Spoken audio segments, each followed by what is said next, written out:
வணக்கம். நான் உங்கள் ஜெயா. இன்றைக்கி நம்ம இந்த வீடியோவில் coffee house life in London, அதாவது லண்டனில் அந்த காஃபி ஹவுஸ் அதோடைய முக்கியத்துவம் எப்படி இருந்தது அந்த காலத்துலன்றதை பற்றி பார்க்கலாம் வாங்க. இந்த காஃபி ஹவுஸுன்றது குயின் ஆன் ஆண்ட காலத்தில் பார்த்திங்கன்னா ரொம்ப ரொம்ப முக்கியத்துவம் வாய்ந்த இடங்களாக இருந்தது. லண்டனில் மட்டுமே கிட்டத்தட்ட 500க்கு மேலே காஃபி ஹவுசஸ் இருந்தது. மெக்கேலே அவரோட ஹிஸ்ட்ரி ஆஃப் இங்கிலாண்டில் சொல்கிறாரு, காஃபி ஹவுஸ் தான் ஒவ்வொரு லண்டனரோட வீடு மாதிரி. நீங்கள் யாரை சந்திக்கணும், இல்லை ஏதாவது ஒன்று விவாதிக்கணும், இல்லை பேசணும், இல்லை யாரையும் அணுகணுன்னா நீங்கள் காஃபி ஹவுஸில் தான் போய் அவங்கள பார்ப்பீங்க. எல்லாம் அப்பர் கிளாஸாக இருந்தாலும் சரி, மிடில் கிளாஸாக இருந்தாலும் சரி, காஃபி ஹவுஸ்க்கு போகிறது ஒரு பழக்கமாக வச்சுருந்தாங்க. ஒன்று மற்றவங்கள பார்க்குறதுக்காக, இல்லைன்னா ஏதாவது பிஸ்னஸ் விஷயம் பேசுகிறதுக்கு, இல்லை ரெண்டுத்துக்குமே சேர்ந்து அங்கே தான் போவாங்க.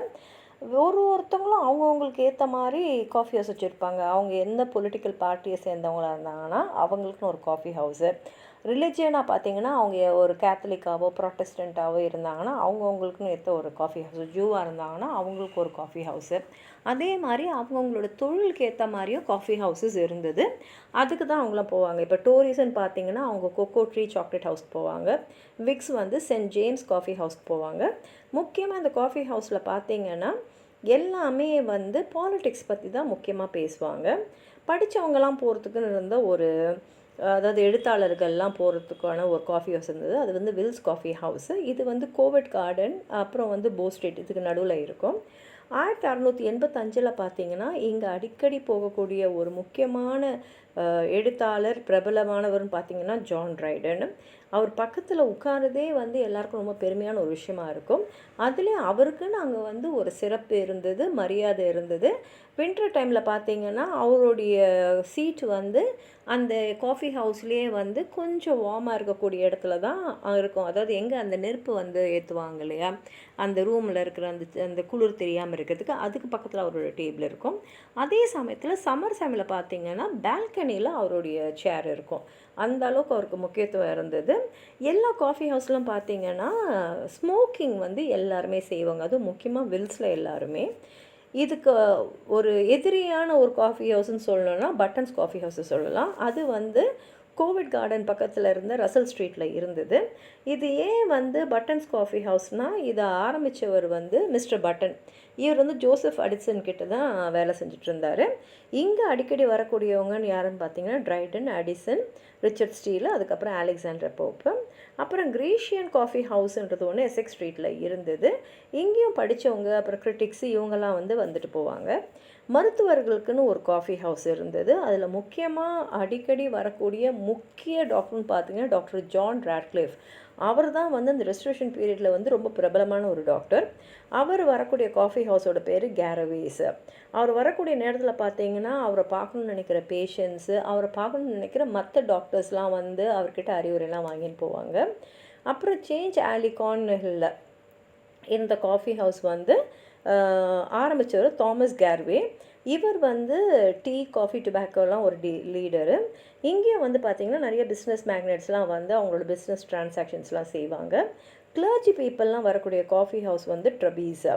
அங்கே பார்த்திங்கன்னா ரோமன் கேத்தலிக்ஸுன்னு தனி காஃபி ஹவுஸு, பியூரிட்டன்ஸுக்கு தனி காஃபி ஹவுஸு, ஜூஸ்க்குன்னு தனி காஃபி ஹவுஸ்லாம் இருக்கும்.